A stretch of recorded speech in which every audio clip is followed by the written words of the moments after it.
সামনের ডায়াসে ছিল কোমল পানীয়র বোতল। সংবাদ সম্মেলনে এসে সেটা দেখেই সরিয়ে ফেললেন, তারপর শুরু করলেন কথা বলা। এমনটি করেছেন বাংলাদেশ সফররত জিম্বাবুয়ের অধিনায়ক সিকান্দার রাজা। বছর দুয়েক আগে ইউরোপিয়ান চ্যাম্পিয়নশিপ চলাকালে একবার সংবাদ সম্মেলনে এসে টেবিলে রাখা কোমল পানীয়র একটি বোতল সরিয়ে রেখেছিলেন ক্রিশ্চিয়ানো রোনালদো। পর্তুগিজ মহাতারকার এমন কাণ্ডে সেবার তুমুল আলোচনার জন্ম দিয়েছিল।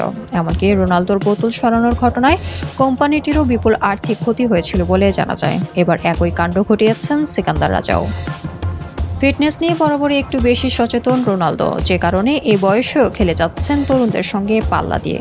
নিজের সন্তানের উদাহরণ দিয়ে এর আগেও অনেকবারই কোমল পানীয় ও জাঙ্ক ফুড বর্জনের কথা বলেছেন এই পর্তুগাল তারকা। তাই কোমল পানীয়র বোতল সরিয়ে তার পরিবর্তে সাধারণ পানির বোতল উঁচিয়ে ধরেছিলেন রোনালদো। পরিষ্কারভাবে ইঙ্গিত ও তাগিদ দিয়েছিলেন পানি খাওয়ার।